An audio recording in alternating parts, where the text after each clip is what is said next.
Hello students, अभी तक vector में हमने क्या पढ़ा? Addition of vector, subtraction of vector. आज हम लोग पढ़ने वाले हैं क्या? मल्टीप्लिकेशन ऑफ वेक्टर, कि कैसे दो वेक्टर को आपस में मल्टीप्लाई किया जाए। तो स्टार्ट करते हैं आज की क्लास, मल्टीप्लिकेशन ऑफ वेक्टर। यहां देखें, हमें दो तरह का मल्टीप्लिकेशन पढ़ना है। एक हमें क्या पढ़ना है? डॉट प्रोडक्ट, और दूसरा हमें क्या पढ़ना है? Cross product. डॉट प्रोडक्ट जिसको हम लोग स्केलर प्रोडक्ट भी कहते हैं, और क्रॉस प्रोडक्ट जिसको हम लोग वेक्टर प्रोडक्ट भी कहते हैं। तो बताओ, डॉट प्रोडक्ट में हम लोग किसको मल्टीप्लाई करेंगे? स्केलर को कि वेक्टर को? जल्दी बताओ, डॉट प्रोडक्ट में हम लोग किसको मल्टीप्लाई करेंगे? हाँ, वेक्टर को, स्केलर को नहीं, वेक्टर को। अरे बेवकूफो, हेडिंग क्या लिखी है? Multiplication of vectors. तो यहां भी हम लोग वेक्टर को मल्टीप्लाई करेंगे, यहां भी वेक्टर को मल्टीप्लाई करेंगे, दोनों में वेक्टर को मल्टीप्लाई करेंगे। यहां पर देखो, वेक्टर ए और वेक्टर बी को मल्टीप्लाई किया, यहां भी वेक्टर ए और वेक्टर बी को मल्टीप्लाई किया। यहां क्या आएगा? डॉट, और यहां क्या आएगा? क्रॉस।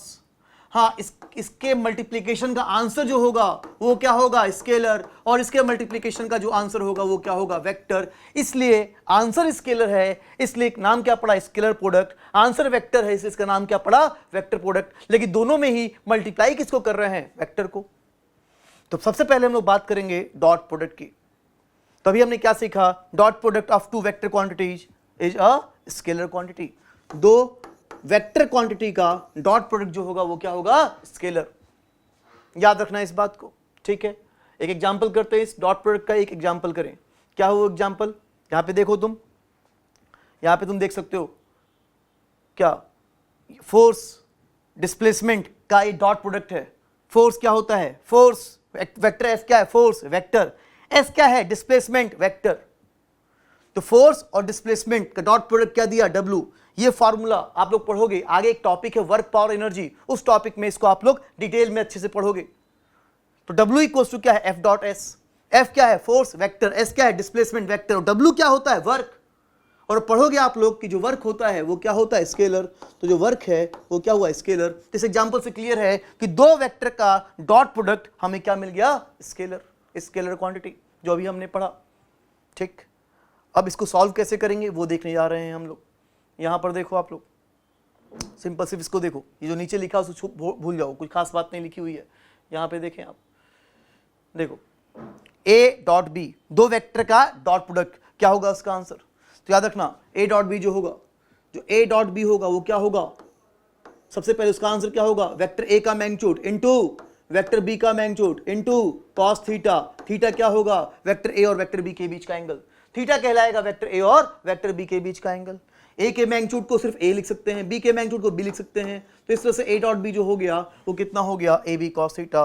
ये बन गया फॉर्मूला डॉट प्रोडक्ट का, A dot B, A B cos theta. याद रखना इस फॉर्मूले को। चलो, इस फॉर्मूले में बेस्ड एक छोटा सा एग्जांपल करते हैं। मान लो एक बॉडी है, उस बॉडी पर एक फोर्स लग रहा है इस तरफ 20 न्यूटन का, 20 न्यूटन का फोर्स इस तरफ लग रहा, और मान लो इस बॉडी का डिस्प्लेसमेंट इस तरफ है, और लेट्स से डिस्प्लेसमेंट जो है वो 8 मीटर है। तो फोर्स कितना है? 20 न्यूटन का, और इस बॉडी का डिस्प्लेसमेंट कितना है? 8 मीटर। और दोनों फोर्स और डिस्प्लेसमेंट के बीच का लेट्स से जो एंगल है वो कितना है? 60 डिग्री। तो पूछा है इस फोर्स द्वारा किया गया वर्क कितना होगा? इस फोर्स ने कितना वर्क किया? तो ये रहा हमारे पास फॉर्मूला, वर्क का फॉर्मूला। अभी हमने ऊपर पढ़ा कि वर्क का फॉर्मूला क्या होता है? F dot S. तो इस फॉर्मूले को यूज करके W equals to F dot S, इस फॉर्मूले का यूज करके हम लोग वर्क को निकाल सकते हैं। जल्दी बताओ क्या होगा वर्क? जल्दी, क्या होगी वर्क की value? Work F dot S. हाँ, बिल्कुल सही। वर्क इक्वल्स टू कितना है? F dot S. F dot S की वैल्यू क्या होगी? F S cos theta. Theta दोनों वेक्टर के बीच का एंगल। तो फोर्स का मैग्नीट्यूड कितना है? 20। डिस्प्लेसमेंट का मैग्नीट्यूड कितना है? 8। और दोनों वेक्टर के बीच का एंगल कितना है? 60। cos 60 कितना होगा? 1/2। 2 और 8 कैंसिल, कितना बचा? 4। तो W की वैल्यू कितनी हो गई? कितना हो गया? 80। वर्क हो गया 80। और फोर्स न्यूटन में है, डिस्प्लेसमेंट मीटर में है, तो जो वर्क आएगा 80 वो जूल में आएगा। तो वर्क कितना हो गया? 80 जूल। तो इस तरह से हमने वर्क निकाल लिया। ये formula F dot S, F dot S क्या? F S cos theta, value put की, ये वर्क आ गया। तो याद रखना इस फॉर्मूले को, ए डॉट बी कितना होगा? A B cos theta. और तुम देखो यहाँ पर एक छोटी सी ये लिखी हुई है कि अगर थीटा 90 से कम हो तो कॉस थीटा क्या होगा, पॉजिटिव। तो डॉट प्रोडक्ट की वैल्यू क्या होगी, पॉजिटिव। और थीटा अगर 90 से ज्यादा है, थीटा अगर 90 से ज्यादा, तो कॉस थीटा की वैल्यू क्या होगी, निगेटिव। तो वर्क की वैल्यू क्या होगी, सॉरी ए डॉट बी की वैल्यू क्या होगी, निगेटिव। वही लिखा हुआ है कि अगर इनके बीच का एंगल एक्यूट है, मतलब 90 डिग्री से कम है, तो जो डॉट प्रोडक्ट होगा वो क्या होगा, पॉजिटिव। और अगर एंगल ऑब्ट्यूस है, मतलब 90 और 180 के बीच में, 90 और 180 के बीच में है, 90 से ज्यादा 180 से कम, तो इस डॉट प्रोडक्ट की वैल्यू जो होगी वो नेगेटिव होगी।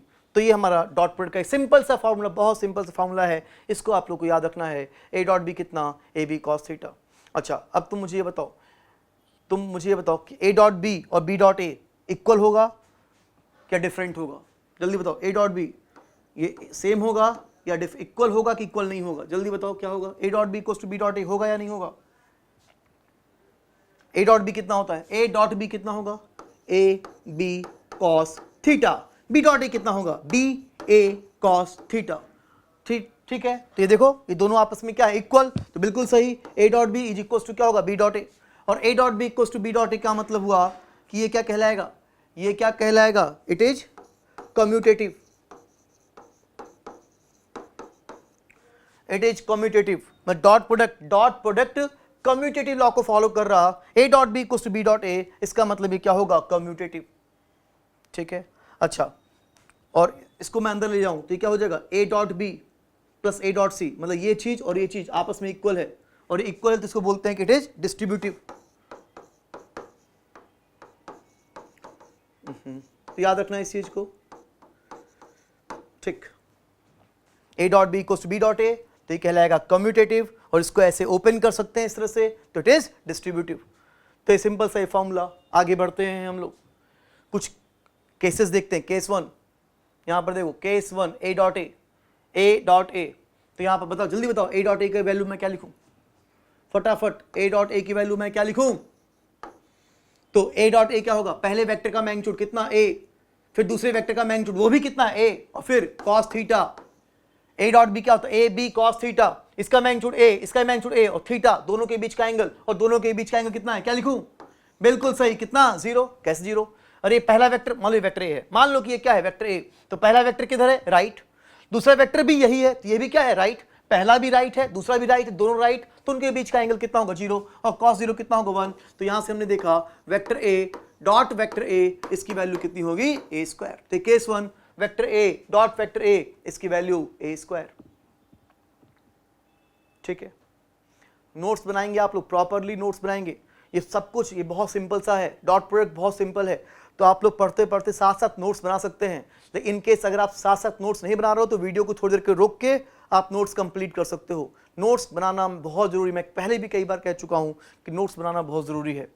ठीक है, हाँ, तो ए डॉट ए स्क्वायर हो गया, ये वेक्टर ए, ये वेक्टर ए, और ध्यान दो ये क्या है, ए कैप, और ये क्या है, ए कैप। ए कैप मतलब यूनिट वेक्टर, और किसी भी यूनिट वेक्टर का मैग्नीट्यूड कितना होता है, 1।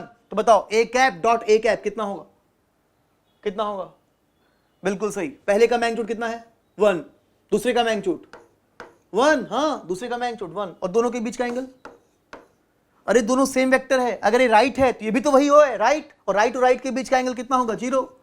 तो 1 1 1, तो A cap dot A cap की वैल्यू क्या हुई, 1। A cap dot A cap 1 हुआ, तो बताओ I cap dot I cap 1, J cap dot J cap 1, K cap dot K cap 1, तो I cap dot I J cap, ये इन सब की वैल्यू क्या होगी, 1। तो याद रखेंगे इस चीज को, I dot I, J dot J, के डॉट के, तीनों इक्वल होंगे, और किसके इक्वल होंगे, 1 के। ठीक है, अब बताओ जरा, अगर दो वेक्टर आपस में परपेंडिकुलर हैं, यहां देखो क्या लिखा है, vector A perpendicular to vector B. अगर दो वेक्टर आपस में परपेंडिकुलर है तो बताओ ए डॉट बी कितना होगा। अगर दो वेक्टर आपस में परपेंडिकुलर हैं तो ए डॉट बी कितना होगा, जल्दी बताओ, बिल्कुल सही, अगर परपेंडिकुलर हैं तो ये क्या होगा, ए का मैग्नीट्यूड, बी का मैग्नीट्यूड, कॉस थीटा, और दोनों आपस में परपेंडिकुलर, तो दोनों वेक्टर के बीच का एंगल कितना होगा, 90, और cos 90 कितना होता है, 0। तो ए डॉट बी की वैल्यू क्या हुई, 0। तो मैं चाहता हूं ये याद रहे आपको, ये एक इंपॉर्टेंट पॉइंट कि दो वेक्टर अगर आपस में परपेंडिकुलर हैं तो उनका जो डॉट प्रोडक्ट होगा वो हमेशा कितना होगा, 0, अगर परपेंडिकुलर है, क्योंकि cos 90 जो होगा वो कितना होगा, 0। तो याद रखना है इसको, ठीक है, कि अगर दो वेक्टर परपेंडिकुलर हैं तो उनका जो डॉट प्रोडक्ट होगा वो कितना होगा, 0। वही लिखा हुआ यहाँ पे।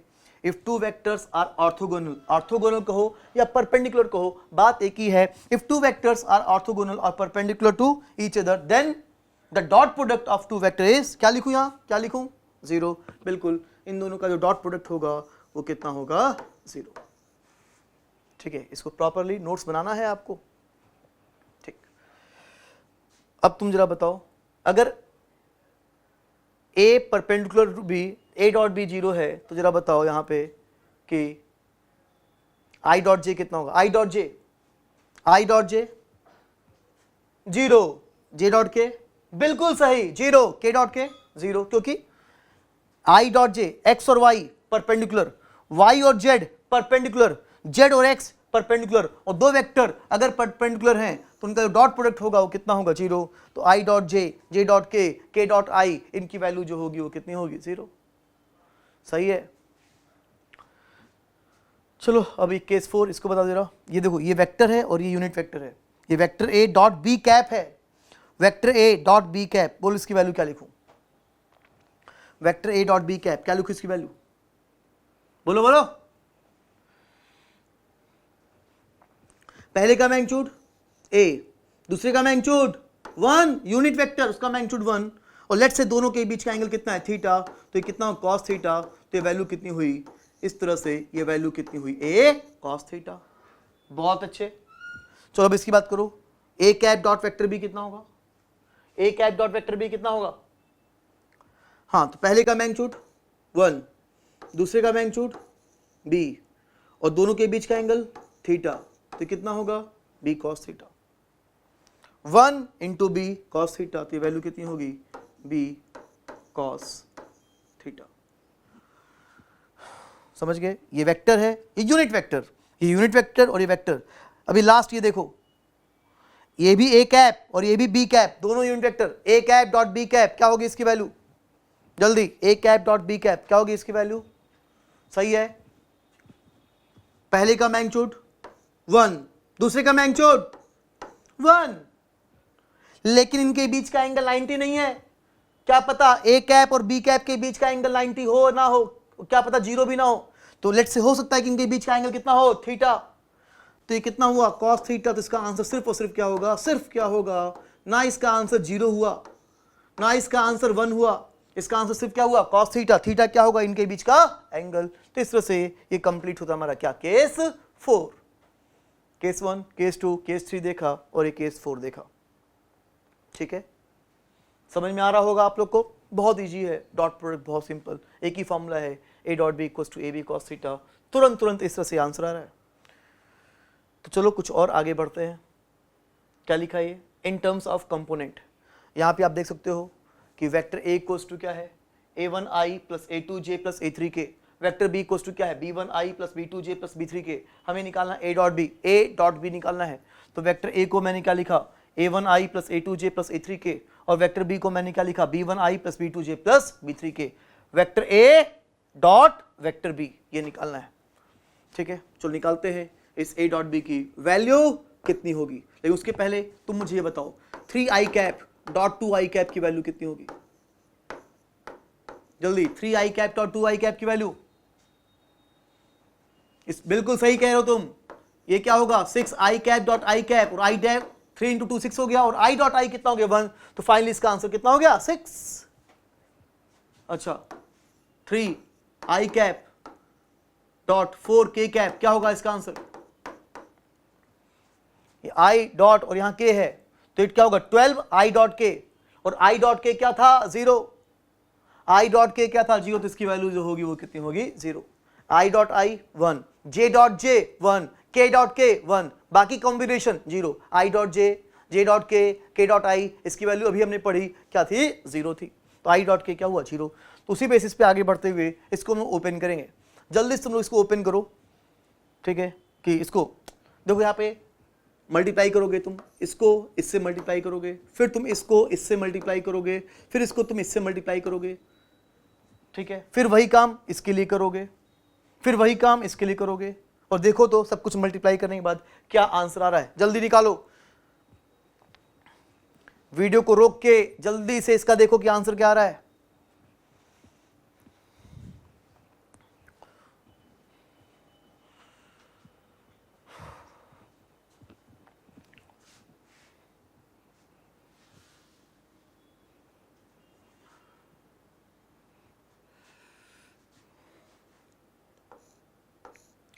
चलो ठीक है, मैं करता हूं, उम्मीद है कि आपने ट्राई कर लिया होगा। यहां देखो, पहले मैं ये क्या होगा, a1i डॉट b1i, तो क्या होगा a1 b1 i dot i, a1 b1 i dot i, और i डॉट i की वैल्यू क्या होगी 1, तो यहां पे क्या बचा a1 b1। समझ में आया होगा आपको। एक बार फिर से देखो, ये क्या है a1i डॉट b1i, इसको मैं क्या लिख सकता हूं a1 b1 i dot i, और i डॉट i की वैल्यू क्या होगी 1। फाइनली क्या बचा a1 b1, तो वही चीज तो लिखा, ये क्या बचा a1 b1। अब आगे बढ़े, हाँ आगे यहां पे क्या लिखा है i डॉट j, और i डॉट j कितना होगा 0। फिर आगे बढ़ता हूं i डॉट k, और वो भी कितना होगा 0। ठीक है, आगे बढ़ें j डॉट i, ये भी कितना होगा 0। अब ये देखो a2j डॉट b2j, तो क्या होगा a2 b2 j dot j, और j डॉट j की वैल्यू क्या होगी 1, तो आंसर क्या होगा a2 b2 j dot j, और j डॉट j क्या होगा 1, तो आंसर क्या होगा a2 b2। और लास्ट में j डॉट k, तो इसकी वैल्यू कितनी होगी 0।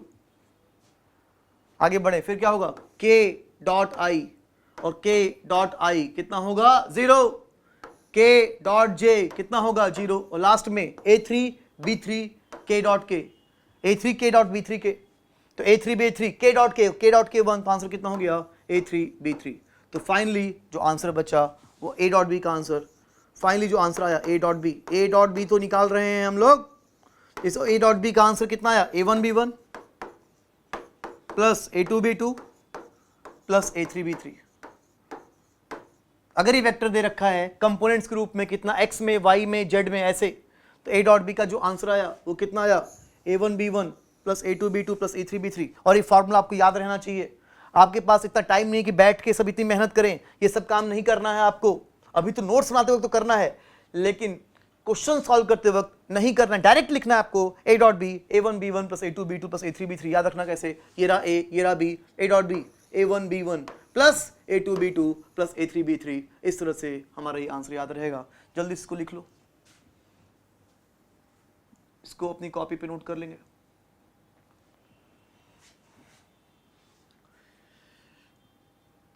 ठीक, समझ गए ये, ओके। ये तभी हो पाएगा ना जब वेक्टर दिया हो इतना x में इतना y में इतना z में, वेक्टर भी दिया हो इतना x में इतना y में इतना z में, तब ये चीज कैलकुलेट हो पाएगी। याद रखेंगे इस फॉर्मूले को, ठीक है। जल्दी से इस क्वेश्चन को करते हैं। ये बहुत सिंपल सा क्वेश्चन है। ये वेक्टर a क्या है 2i minus 3j plus 5k, 2i minus 3j plus 5k, और वेक्टर b क्या है 4i cap minus 6j cap plus lambda k cap. इस सिंबल को हम लोग लैम्डा बोलते हैं, लैम्डा कहते हैं। क्वेश्चन में क्या है कि वेक्टर a और वेक्टर b, a और b आपस में परपेंडिकुलर हैं। तो अगर a और b परपेंडिकुलर है तो पूछा है कि लैम्डा की वैल्यू क्या होगी। जल्दी निकालो, बताओ क्या होगा लैम्डा। अगर a और b परपेंडिकुलर हैं तो लैम्डा की वैल्यू क्या होगी।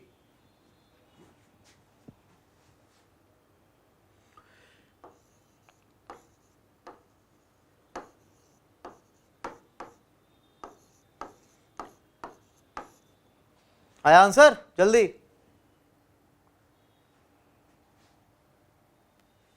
ठीक, कुछ लोग के आंसर लैम्डा इक्वल 10 आता है, बिल्कुल गलत। लैम्डा इक्वल 10 कैसे आया, इन्होंने क्या किया कि 2/4 equal to minus 3 upon minus 6 कर दिया, इक्वल्स टू 5 अपॉन लैम्डा कर दिया, और इस तरीके से जो लैम्डा की वैल्यू आई वो कितनी आई 10। और ये बिल्कुल गलत है, गलत है ये। क्यों, ये तब होता, ये जो आपने लिखा ये बात तब एप्लीकेबल होती है जब वेक्टर ए और ये तब कर पाते हैं कि रेशियो सेम तब करते हैं जब वेक्टर ए और वेक्टर बी आपस में क्या हो पैरेलल। तो ये आंसर सही तब होता तो दोनों वेक्टर आपस में क्या होते पैरेलल, लेकिन यहां पर दोनों वेक्टर आपस में पैरेलल नहीं, दोनों आपस में क्या है परपेंडिकुलर है। और अगर ये परपेंडिकुलर है तो उनका ए डॉट बी कितना होगा 0। पढ़ा आज ही कि दो वेक्टर परपेंडिकुलर डॉट प्रोडक्ट 0 होगा, तो डॉट प्रोडक्ट निकालते हैं। ए डॉट बी कितना होगा a1 b1 कितना 8, a2 b2 कितना 18 और a3 b3 कितना 5 लैम्डा, दैट इक्वल्स टू कितना हो गया 0। a1 b1 plus a2 b2 plus a3 b3, इस तरह से हमने सॉल्व किया और ये हमारा आया 8 प्लस 18 प्लस 5 लैम्डा इक्वल 0, तो लैम्डा इक्वल टू कितना हो गया -26/5। ये इस तरह से लैम्डा का आंसर आया। सिंपल, याद रखेंगे, दो वेक्टर परपेंडिकुलर, इनका डॉट प्रोडक्ट 0 होगा। आगे बढ़ू, बोलो। ठीक है, मैं पहले भी कहते आया हूं, फिर से कह रहा हूं, आप इस तरह से पढ़ो कि आप क्लासरूम में बैठे हो, बैठ के पढ़ो, लेट कर मत पढ़ो, बैठ के पढ़ो, अगल बगल कोई हो ना, कुछ खाते पीते मत रहो, बीच में पानी बस पी सकते हो, बाकी सिंसियरली क्लास अटेंड करो आप लोग। ठीक है, आगे बढ़े। चलो, कैसे हम लोग दो वेक्टर के बीच का एंगल निकालेंगे? कि मान लो दिया हो कि वेक्टर ये है, वेक्टर ए दिया है कि इतना x में, इतना y में, इतना z में, वेक्टर बी दिया है कि इतना x में, इतना y में, इतना z में, तो कैसे हम लोग इन दो वेक्टर के बीच का एंगल निकाल, find angle between a and b। ठीक, ट्राई करो, बताओ, सोचो, पहले तुम अपने मन से ट्राई करो, फिर मैं बताऊंगा, फिर तुम दोबारा ट्राई कर लेना, लेकिन पहले अपने मन से ट्राई करो। ये रहा वेक्टर a और ये रहा वेक्टर b, आपको बताना है a और b के बीच का एंगल। ठीक है, अच्छा, एक चीज़ और, पहले मैं एक चीज़ आप लोग को ये बता दूं, लेट्स से कि अगर cos थीटा 1/2 हो, थीटा को क्या लिख सकते हैं हम? थीटा को 60 डिग्री लिख सकते हैं और थीटा को हम लोग cos इनवर्स 1/2 भी लिख सकते हैं। अगर cos थीटा 1/2 है तो थीटा को हम लोग क्या लिख सकते हैं? cos inverse 1/2। 60 भी लिख सकते हो, cos इनवर्स 1/2 भी लिख सकते हो। ऐसे मान लो अगर tan थीटा की वैल्यू 1/3 आ गई, थीटा की वैल्यू क्या आ गई? tan theta 1/3। तुम्हें नहीं पता कि इसे कितना डिग्री होगा, कितना डिग्री नहीं पता, तो कोई बात नहीं, थीटा इक्वल टू क्या कर देना? tan inverse 1/3। थीटा क्या कर दो? tan, इसको बोलते इनवर्स, tan इनवर्स 1/3। ऐसे आप लोग थीटा का आंसर दे सकते हो। हाँ, तो आपको निकालना है, ये क्वेश्चन है, जल्दी से निकालो दोनों वेक्टर के बीच का एंगल कितना होगा, ट्राई करो।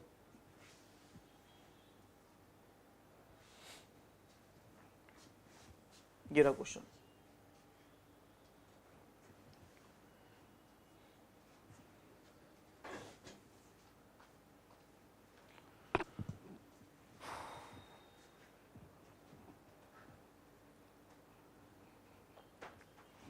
ठीक है, चलो, उम्मीद है कि आपने ट्राई कर लिया होगा। अब मैं करूं, angle between A and B कैसे निकालोगे? बहुत सिंपल सा है। कैसे? आपको पता है कि ए डॉट बी क्या होता है? ए डॉट बी, ए का मैग्नीट्यूड, बी का मैग्नीट्यूड, cos थीटा। तो इससे cos थीटा की वैल्यू क्या हुई? cos थीटा की वैल्यू क्या हो जाएगी? cos थीटा की वैल्यू क्या होगी? A dot B, cos theta होगा A dot B upon A का मैग्नीट्यूड इंटू बी का मैग्नीट्यूड। इस तरह से आप लोग इस फार्मूले का यूज कर सकते हो। ठीक है, A dot B, A B cos theta, तो cos theta equals to A dot B upon A का मैग्नीट्यूड, बी का मैग्नीट्यूड। आपको ए डॉट बी निकालना आता है, a1 b1 plus a2 b2 plus a3 b3। ए का मैग्नीट्यूड निकालना आता है, बी का मैग्नीट्यूड निकालना आता है, पुट कर देंगे, आंसर आ जाएगा। जल्दी करो, अब तो करो।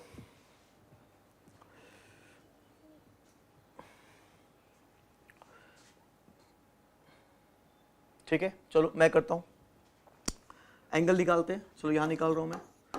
सबसे पहले ए डॉट बी निकालते हैं। ए डॉट बी की value a1 b1 plus a2 b2 plus a3 b3, तो ए डॉट बी कितना हो? 8 माइनस 18, 8 माइनस 18 माइनस 35, ये ए डॉट बी हो गया। ए डॉट बी हो गया 8 माइनस 18 माइनस 35। ठीक है, ये कितना हो जाएगा? -45। सही कर रहा हूँ ना कैलकुलेशन? चेक कर लो। हाँ, -45। ए का मैग्नीट्यूड निकाल लेना। ए का मैग्नीट्यूड कितना आ रहा है? √4 + 9 + 25, ये कितना हो गया? 38। √38 थोड़ा सा कॉम्प्लिकेटेड सा आ रहा है। ठीक है, वेक्टर बी का मैग्नीट्यूड निकाल लें। ये कितना आ गया? 16, 36, 49।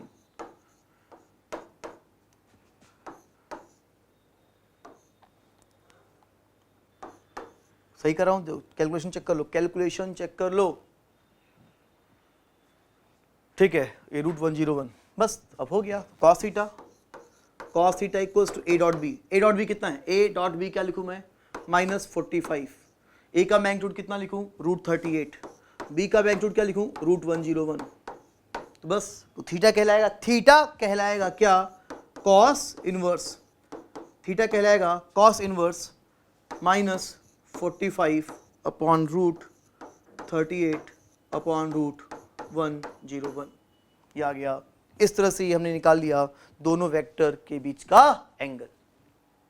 ठीक है, चलो निकल गया होगा, उम्मीद है कि आपने भी कर लिया होगा। सिंपल सा क्वेश्चन था, कुछ खास नहीं। आगे बढ़े, चलो आगे बढ़ते हैं। ये देखो,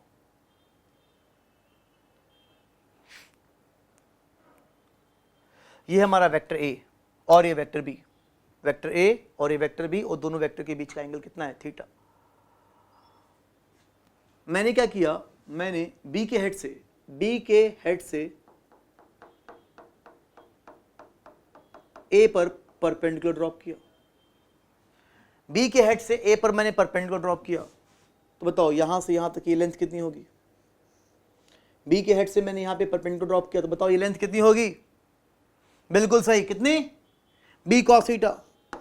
हाँ, बी कॉस थीटा क्या है, इस वेक्टर बी का कंपोनेंट। और याद तो जिधर एंगल है उधर क्या होता है, कॉस। तो अगर ये बी है तो इधर कितना होगा, बी कॉस थीटा। तो ये बी कॉस थीटा क्या हुआ, बी का कंपोनेंट। किस डायरेक्शन में, किस डायरेक्शन में, नहीं, एक्स डायरेक्शन नहीं बोलो इसको, इसका बोलो डायरेक्शन ऑफ वेक्टर ए। तो बी कॉस थीटा कहलाएगा component of vector a along vector A.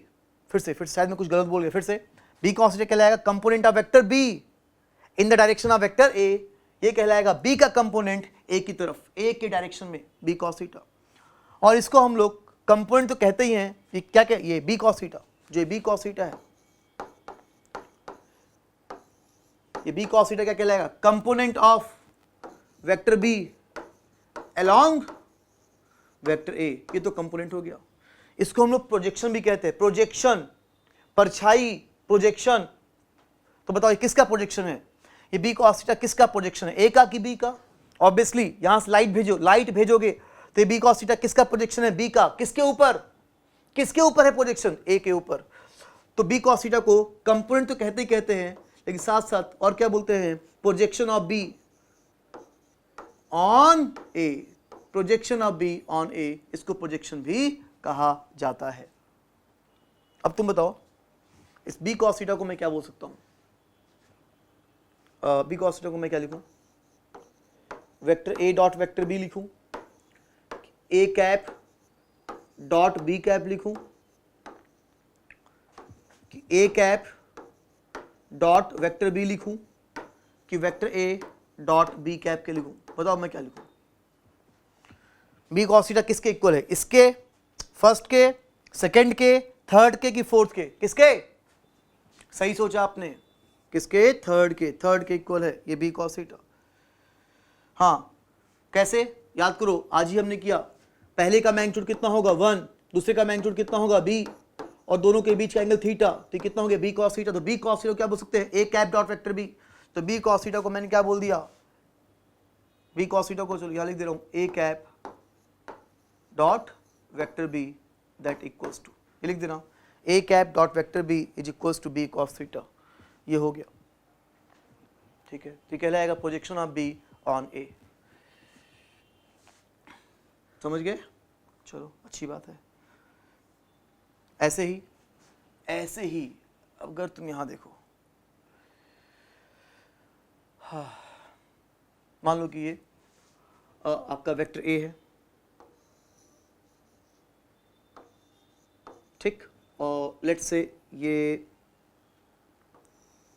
Vector B है,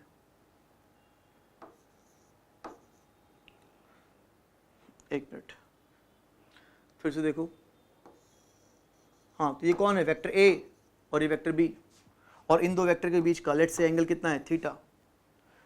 यहां पे हमने बी का लिया था, अब ए का, ए के हेड से मैंने बी के ऊपर एक परपेंडिकुलर ड्रॉप किया, परपेंडिकुलर, ए के हेड से बी पर मैंने परपेंडिकुलर ड्रॉप किया, तो यहां से यहां तक ये लंबाई, जल्दी बताओ ये लेंथ कितनी होगी, यहां से लेकर यहां तक ये लेंथ कितनी होगी, बिल्कुल सही, ये क्या होगा, ए का कंपोनेंट, ए का कंपोनेंट, और जिधर एंगल उधर क्या होगा कॉस, तो इधर कितना होगा ए cos theta, A cos theta. तो ए कॉस थीटा किसका प्रोजेक्शन है, ए का है कि बी का, ए कॉस थीटा किसका प्रोजेक्शन है, ए का, किसके ऊपर, बी के ऊपर, तो क्या कहलाएगा, projection of A on B.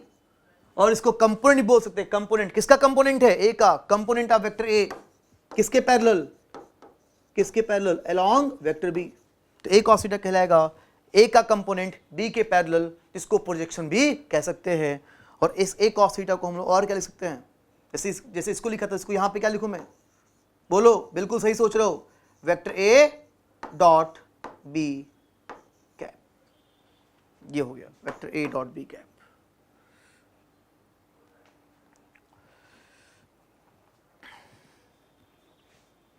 ठीक है, चलो इसको प्रॉपरली अपनी कॉपी पे नोट कर लेंगे। ठीक है,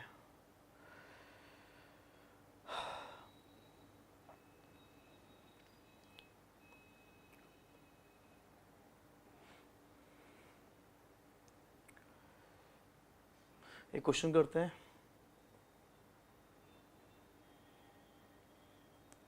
तो मैं आप लोगों को एक क्वेश्चन देने जा रहा हूं, क्वेश्चन क्या है सुनना।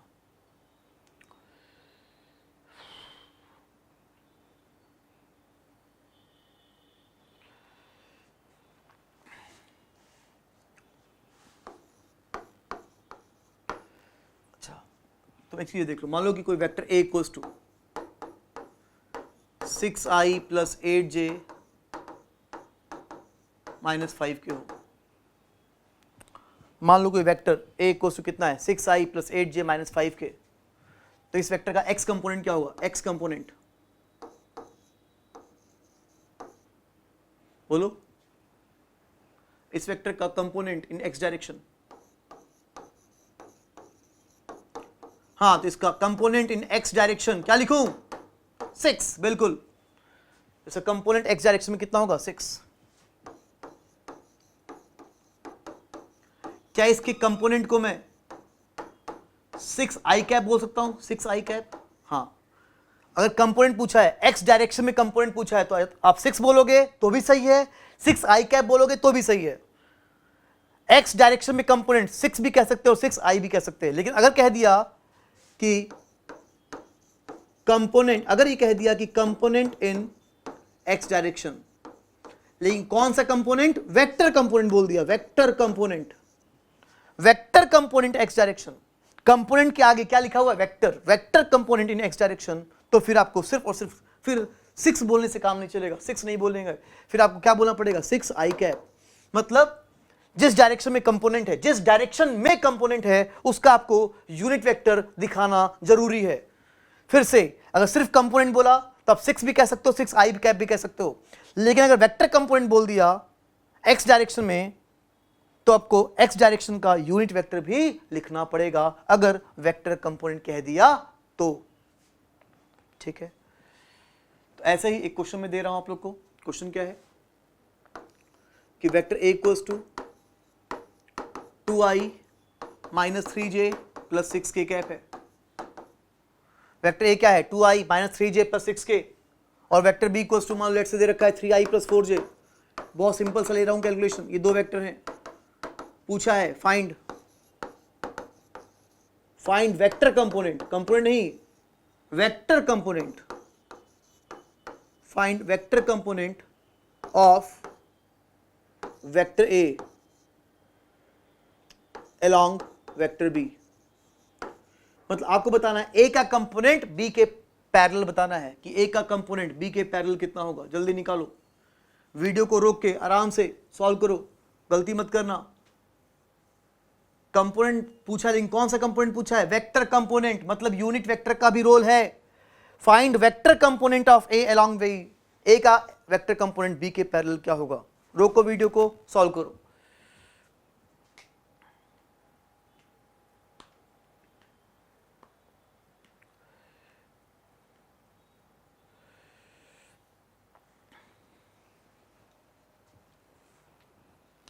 ठीक है, उम्मीद है कि आपने ट्राई कर लिया होगा वीडियो को रोक के, अगर नहीं किया तभी मौका है, करो इसको। तो अभी हमने देखा, अभी ऊपर हमने क्या देखा था, ए का कंपोनेंट बी के पैरेलल, ए का कंपोनेंट बी के पैरेलल क्या था, ए cos theta. A cos theta क्या था, ए का कंपोनेंट बी के पैरेलल। तो बेसिकली हमें क्या निकालना, ए कॉस थीटा। ठीक है, तो चलो हम लोग निकालने जा रहे हैं ए cos theta. A cos theta निकालें, स्टार्ट करते हैं। ए कॉस थीटा, इस ए कॉस थीटा को मैं क्या लिख सकता हूं, A B cos theta upon B. हाँ, बी और B cancel, A cos theta, A cos theta, A का कंपोनेंट बी के parallel, A B cos theta upon B. तो ये क्या बन जाएगा, A dot B upon B बन जाएगा। A dot B, A dot B की वैल्यू निकालते हैं कि ए डॉट बी की वैल्यू क्या होगी। ए डॉट बी निकालो, A dot B, A one B one 6, A two B 2 -12 और ए थ्री बी थ्री नहीं है, और एक के में यहाँ पे 0 है। A one B one 6, A two B 2 -12, A dot B upon B का मैग्नीट्यूड, और बी का मैग्नीट्यूड कितना आएगा, बी का मैग्नीट्यूड कितना आएगा 5। तो ये कितना हो गया, -6/5, -6/5। ये क्या आ गया, ए कॉस थीटा। और ए कॉस थीटा क्या है, ए कॉस थीटा क्या है, कंपोनेंट ऑफ ए बी के पैरेलल। तो क्या ये आंसर आ गया, क्या ये आंसर आ गया, नहीं, नहीं, कंपोनेंट तो आ गया, ये कंपोनेंट है, ए का कंपोनेंट है बी के पैरेलल, लेकिन आंसर क्यों नहीं आया, क्योंकि हमें कंपोनेंट नॉर्मल नहीं, हमें कौन सा कंपोनेंट निकालना है, वेक्टर कंपोनेंट। वेक्टर कंपोनेंट निकालना है, मतलब यूनिट वेक्टर का भी रोल है। ये सिर्फ क्या कहलाएगा, कंपोनेंट। और वेक्टर कंपोनेंट क्या होगा, वेक्टर कंपोनेंट निकालने के लिए आपको इस ए कॉस थीटा को मल्टीप्लाई करना पड़ेगा यूनिट वेक्टर से, यूनिट वेक्टर से। ये कौन हुआ, कंपोनेंट, और कंपोनेंट को यूनिट वेक्टर से मल्टीप्लाई कर दोगे तो क्या मिल जाएगा, वेक्टर कंपोनेंट। फिर से ये कहलाएगा, ए कॉस थीटा कहलाएगा कंपोनेंट, और उसको यूनिट वेक्टर से मल्टीप्लाई कर दोगे तो क्या कहलाएगा, वेक्टर कंपोनेंट। तो हमें यूनिट वेक्टर से मल्टीप्लाई करना है। तो बताओ वो यूनिट वेक्टर में क्या लिखूं, ए कैप की बी कैप, जल्दी बताओ। अरे आई कैप मत बोल देना, बताओ। तो दो ऑप्शन दे रहा हूं यहां पे, जो जिस यूनिट वेक्टर से मल्टीप्लाई करना है वो यूनिट वेक्टर क्या होना चाहिए, ए कैप या बी कैप। नहीं नहीं, ए कैप नहीं, बी कैप। बी कैप, क्यों बी कैप, अरे कंपोनेंट तो ए का है, कंपोनेंट तो ए का है, लेकिन किसके पैरेलल है कंपोनेंट, बी के। ये कंपोनेंट बी के पैरेलल है, ये कंपोनेंट बी की डायरेक्शन में है, और बी का डायरेक्शन तो क्या यूज होगा, बी का यूनिट वेक्टर। तो ये कंपोनेंट है बी के पैरेलल, बी की डायरेक्शन में, तो बी का यूनिट वेक्टर यूज होगा। अब ये निकलेगा वेक्टर कंपोनेंट। ए कॉस थीटा निकाल चुके हैं, कितना, -6/5।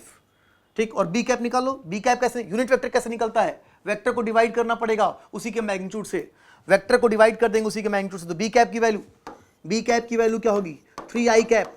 बी कैप क्या होगा, 3i cap plus 4j cap upon 5। ये हो गया बी कैप, आंसर आ गया। ये अब जाके ये जो आया ये हमारा आंसर है, ये कहलाएगा वेक्टर कंपोनेंट। ये है हमारा वेक्टर कंपोनेंट। समझ गए, उम्मीद है कि आप लोग समझ में आया होगा। देख लो अच्छे से कि मैंने क्या किया। ये क्या कहलाएगा, ये सिर्फ कंपोनेंट कहलाएगा, सिर्फ कंपोनेंट, और ये कहलाएगा पूरा वेक्टर कंपोनेंट।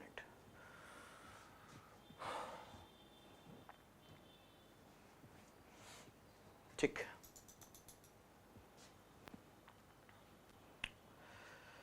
ठीक है।